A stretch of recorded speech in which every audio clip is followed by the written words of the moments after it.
ನಮಸ್ಕಾರ ವೀಕ್ಷಕರೇ.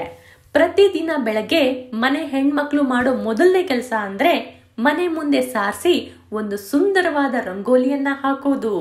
ನಮ್ಮ ಅಜ್ಜಿ ಒಂದ್ ಮಾತು ಹೇಳ್ತಾ ಇದ್ರು, ಸಾಮಾನ್ಯವಾಗಿ ಮನೆಯಲ್ಲಿರುವಂತಹ ಗಂಡು ಮಕ್ಕಳು ಮನೆ ದಾಟೋ ಮುಂಚೆ ಒಂದು ರಂಗೋಲಿ ಇರ್ಬೇಕಂತೆ. ರಂಗೋಲಿ ಹಾಕೋದು ಭಾರತೀಯರ ಹಳೆಯ ಸಂಪ್ರದಾಯ. ಈ ಜಾನಪದ ಕಲೆಯನ್ನ ಈಗಲೂ ಕೂಡ ಫಾಲೋ ಮಾಡ್ತಾ ಇದ್ದೀವಿ. ಪುರಾತನ ಕಾಲದಿಂದಲೂ ಇಲ್ಲಿವರೆಗೂ ಈ ಸಂಪ್ರದಾಯವನ್ನ ಫಾಲೋ ಮಾಡ್ತಾ ಬಂದಿದ್ದೀವಿ. ಹಾಗಾದ್ರೆ ರಂಗೋಲಿ ಹಾಕುವುದರ ಹಿಂದಿನ ಉದ್ದೇಶ ಏನು? ರಂಗೋಲಿಯನ್ನ ಯಾಕೆ ಹಾಕಬೇಕು? ರಂಗೋಲಿ ಹಾಕೋದನ್ನ ಮೊದಲು ಕಂಡು ಹಿಡಿದಿದ್ದು ಯಾರು? ರಂಗೋಲಿ ಹಾಕುವುದರ ಹಿಂದೆ ಆರೋಗ್ಯ ಪ್ರಯೋಜನಗಳು ಇದೆಯಾ? ಈ ಒಂದು ಸಂಪ್ರದಾಯಕ್ಕೆ ಈಗಲೂ ಕೂಡ ಬಹಳನೇ ಇಂಪಾರ್ಟೆನ್ಸ್ ಇದೆ. ಹಾಗಾದ್ರೆ ಇದಕ್ಕೆ ಕಾರಣ ಏನು? ಈ ಎಲ್ಲಾ ಪ್ರಶ್ನೆಗಳಿಗೆ ಉತ್ತರವನ್ನ ನಾನು ಕೊಡ್ತೀನಿ. ನೀವು ನೋಡ್ತಾ ಇದ್ದೀರಾ ಆದ್ಯಂತ ಆರ್ಟ್ ವರ್ಲ್ಡ್. ನಾನು ಸೌಜನ್ಯ ರಜತ್. ರಂಗೋಲಿ ಹುಟ್ಟಿದ್ದು ಎಲ್ಲಿ ಅಂತ ಹುಡುಕ್ತಾ ಹೋದ್ರೆ ನಾವು ಪುರಾಣಗಳಿಗೆ ಹೋಗ್ಬೇಕು.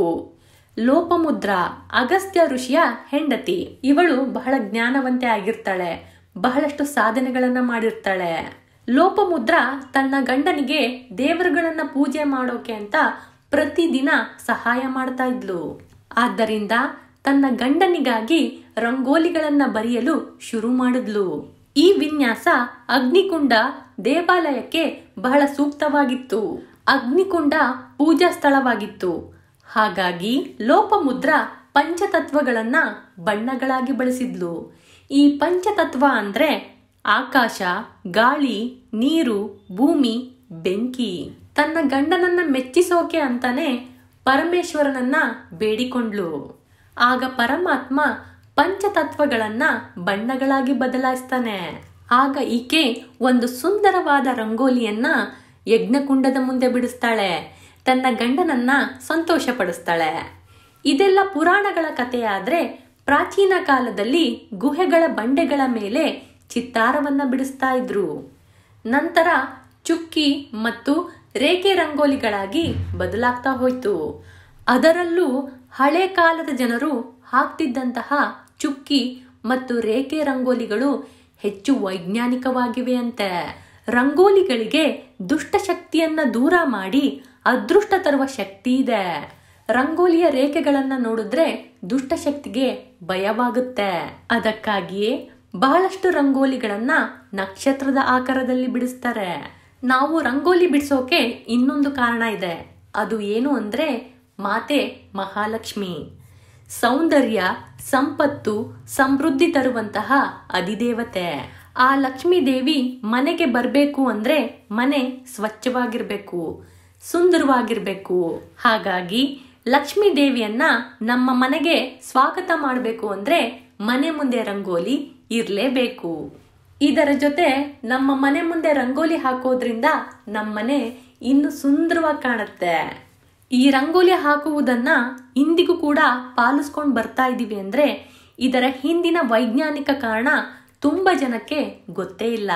ರಂಗೋಲಿಯನ್ನ ನೋಡಿದ್ರೆ ತರಂಗಗಳು ಬೇರೆ ಬೇರೆ ರೀತಿಯ ಫ್ರೀಕ್ವೆನ್ಸಿಯಲ್ಲಿ ಸಂಚರಿಸುವಂತೆ ನಮಗೆ ಫೀಲ್ ಆಗುತ್ತೆ. ಈ ಒಂದು ರಂಗೋಲಿ ನೋಡುಗರ ಮೆದುಳಿನ ಮೇಲೆ ಪ್ರಭಾವ ಬೀರುವ ಶಕ್ತಿ ಇದೆ.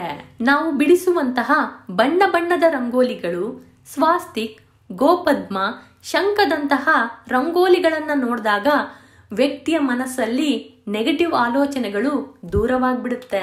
ಆ ಮನುಷ್ಯ ಪಾಸಿಟಿವ್ ಆಲೋಚನೆಗಳೊಂದಿಗೆ ಮನೆಯನ್ನ ಪ್ರವೇಶ ಮಾಡ್ತಾನೆ.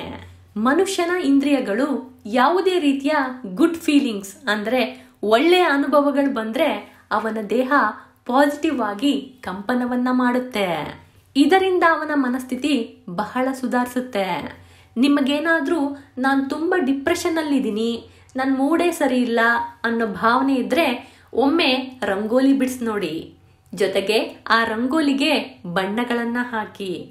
ಖಂಡಿತವಾಗ್ಲೂ ನಿಮ್ಮ ಮೂಡ್ ಸರಿ ಹೋಗುತ್ತೆ. ಬೆಳಗ್ಗೆ ಬೇಗ ಎದ್ದು ಮಹಿಳೆಯರು ರಂಗೋಲಿ ಹಾಕೋದ್ರಿಂದ ಅವರಿಗೆ 2 ಬೆನಿಫಿಟ್ಸ್ ಇದೆ.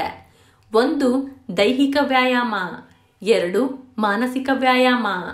ರಂಗೋಲಿ ಒಂದು ಉತ್ತಮ ದೈಹಿಕ ವ್ಯಾಯಾಮ. ಈ ರಂಗೋಲಿ ಬಿಡಿಸೋಕೆ ನಮ್ಮ ದೇಹವನ್ನ ಬಾಗಿಸ್ಬೇಕು. ಈ ಅಭ್ಯಾಸ ಬೆನ್ನು ಮೂಳೆಯನ್ನ ಗಟ್ಟಿ ಮಾಡುತ್ತೆ. ನಮ್ಮ ಸೊಂಟಕ್ಕೆ ಒಳ್ಳೆ ವ್ಯಾಯಾಮವಾಗುತ್ತೆ. ಎಲ್ಲಕ್ಕಿಂತ ಹೆಚ್ಚಾಗಿ ಇದು ಕ್ರಿಯೇಟಿವಿಟಿ ಹಾಗೂ ಕಾನ್ಸಂಟ್ರೇಷನ್ ಅನ್ನ ಹೆಚ್ಚು ಮಾಡುತ್ತೆ. ರಂಗೋಲಿ ಒಂದು ಹೆಣ್ಣಿಗೆ ಗಮನ ಮತ್ತು ಆಕೆಗೆ ತಾಳ್ಮೆಯನ್ನ ಕಲಿಸುತ್ತೆ. ಈ ರಂಗೋಲಿ ಮಹಿಳೆಯ ಮೆದುಳನ್ನ ಚುರುಕಾಗಿಸುತ್ತೆ. ಇದರಲ್ಲಿ ಹಾಕುವಂತಹ ಚುಕ್ಕಿಗಳು, ಎಣಿಕೆ, ವಿನ್ಯಾಸ, ಪ್ರಯೋಗ ಇವುಗಳು ಮಹಿಳೆಯ ಮೆದುಳಿಗೆ ಕೆಲಸ ಕೊಡುತ್ತೆ. ಇಷ್ಟೊಂದು ಆರೋಗ್ಯ ಪ್ರಯೋಜನಗಳಿರುವಂತಹ ಒಂದು ರಂಗೋಲಿ ಒಂದು ಒಳ್ಳೆ ಉದ್ದೇಶಕ್ಕಾಗಿ ಬಳಸಲಾಗುತ್ತೆ. ಅದು ಯಾವುದು? ಆಗಿನ ಕಾಲದಲ್ಲಿ ರಂಗೋಲಿಯನ್ನ ಅಕ್ಕಿ ಹಿಟ್ಟಿನಲ್ಲಿ ಹಾಕ್ತಾ ಇದ್ರು. ಇದಕ್ಕೆ ಕಾರಣ ಕೀಟಗಳು. ಕೀಟಗಳು ಈ ಅಕ್ಕಿ ಹಿಟ್ಟನ್ನ ಆಹಾರವಾಗಿ ತಿಂತಾ ಇದ್ವು. ಈ ಅಕ್ಕಿ ಹಿಟ್ಟನ್ನ ತಿಂದ ನಂತರ ಅದರ ಹೊಟ್ಟೆ ಫುಲ್ಲಾಗಿ ಬಿಡ್ತಿತ್ತು. ಹಾಗಾಗಿ ಕೀಟಗಳು ಮನೆಯೊಳಕ್ಕೆ ಬರ್ತಾ ಇರಲಿಲ್ಲ. ಇಷ್ಟೊಂದೆಲ್ಲ ಬೆನಿಫಿಟ್ಸ್ ಇರುವಂತಹ ರಂಗೋಲಿಯನ್ನ ಶುಭ ಕಾರ್ಯಕ್ರಮಗಳಲ್ಲಿ, ಹಬ್ಬಗಳಲ್ಲಿ ಮಿಸ್ ಮಾಡದೆ ಹಾಕ್ತೀವಿ. ಹಾಗಾಗಿನೇ ರಂಗೋಲಿಯನ್ನ ಶುಭದ ಸಂಕೇತ ಅಂತ ಕರೆಯೋದು. ಇನ್ಮೇಲೆ ಪ್ರತಿದಿನ ರಂಗೋಲಿ ಹಾಕಿ. ನನ್ನ ವಿಡಿಯೋ ನಿಮಗೆ ಇಷ್ಟ ಆಗಿದ್ರೆ ಲೈಕ್ ಮಾಡಿ, ಶೇರ್ ಮಾಡಿ, ಸಬ್ಸ್ಕ್ರೈಬ್ ಕೂಡ ಆಗಿ. ಧನ್ಯವಾದಗಳು.